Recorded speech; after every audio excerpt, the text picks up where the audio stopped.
जय जय गुरुदत्ता त्रिमूर्ति रूपा अत्रि अनसूयला तपोफल दीपा लोकाలకు దివ్య జ్ఞాన వెలుగై వచ్చిన దయామయ దత్తా మా దైవమయ్యా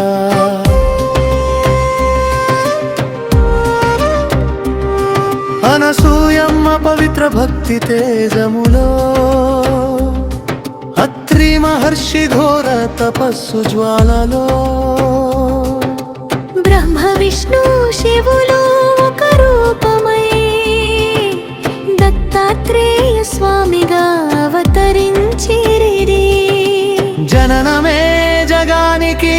జ్ఞాన సందేశం దత్తనామమే భవభయ నివారణం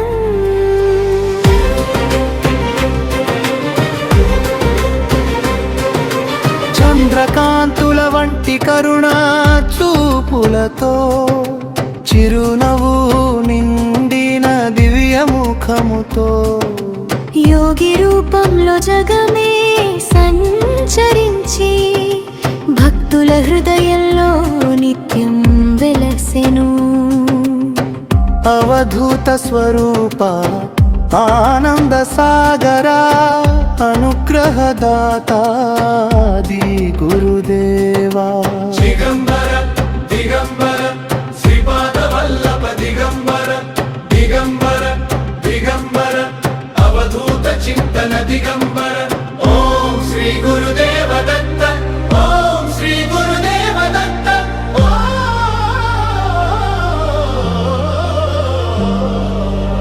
జటాధరం పాండురంగం శూలహస్తం కృపానిధిం సర్వరోగహరం దేవం దత్తాత్రేయం అహం భజే వేదసారమై వెలసిన వాక్యమయ్యా విరక్తి మార్గము చూపిన దైవమయ్యా గురు కృపలేక జ్ఞానం లేదని గురుత్వ మహిమను బోధించినావయ్యా భక్తితో నిన్ను పిలిచిన వేళలో బాధలన్నీ తొలగించే దయలో పరబ్రహ్మ స్వరూప అత్రి అనసూయల ఆవంద దీపా జనన మహిమతో జగమే పావనం జయ జయ దత్తా భక్తుల జీవనం ఓం శ్రీ గురుదేవ దత్త ఓం శ్రీ గురుదేవ దత్త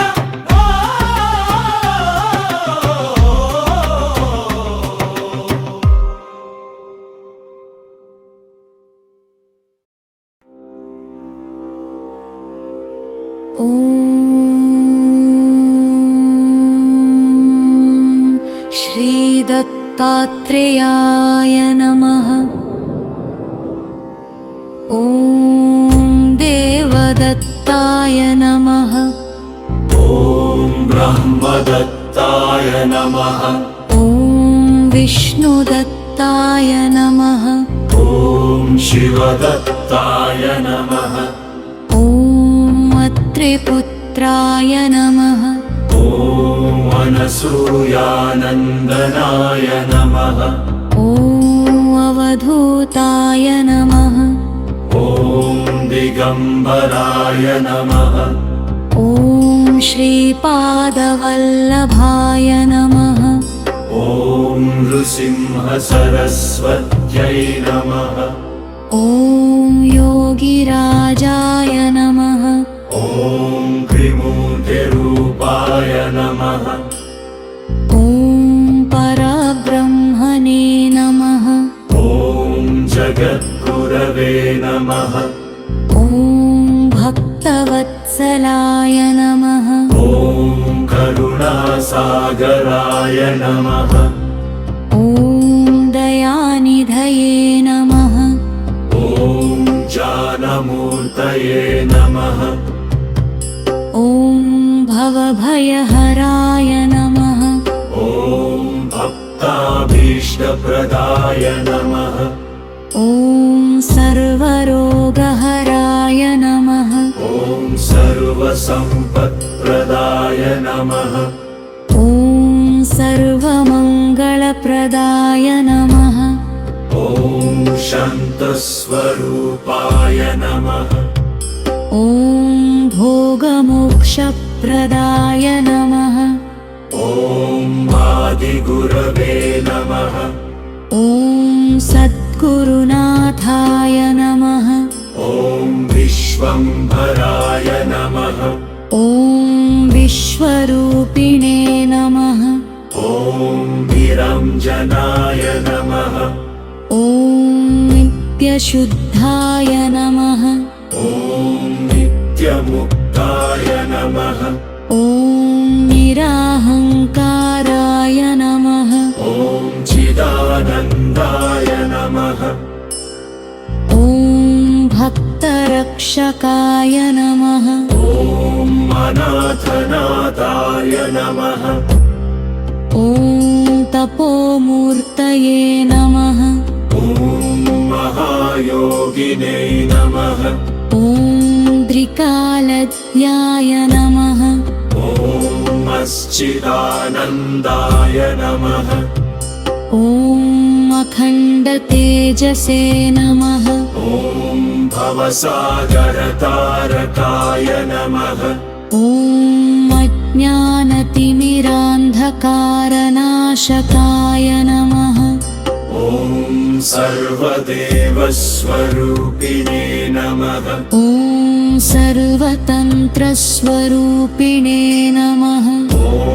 वेदवेद्याय नमः ॐ वेदान्तवेद्याय नमः ॐ धर्मस्थापकाय नमः ॐ योगिपूजिताय नमः ॐ सिद्धसेविताय नमः ॐ भस्मोद्धूलितविग्रहाय नमः ॐ कमण्डलुधराय नमः ॐ जटाधराय नमः ॐ निवेद्याय नमः ॐ पारमात्मने नमः ॐ परञ्ज्योतिषे नमः ॐ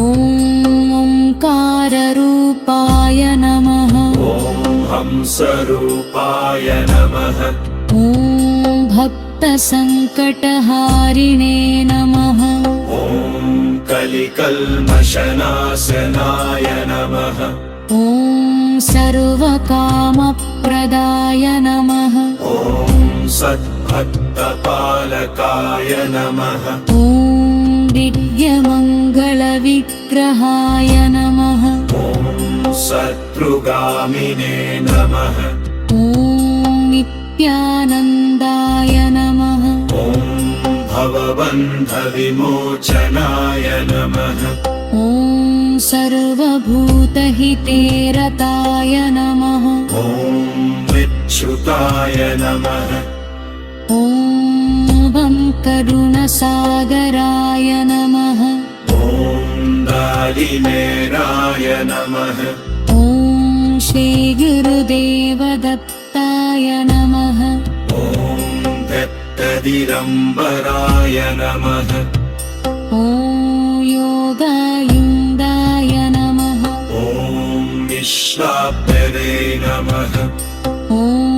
भक्तानुकम्पिने नमः ॐ सर्वेशालाय नमः ॐ सर्वान्तर्यामिने नमः ॐ भात्परोपिये नमः ॐ परतप्पाय नमः ॐ नित्यज्ञानिप्रदाय नमः ॐ मोक्षप्रदाय नमः ॐ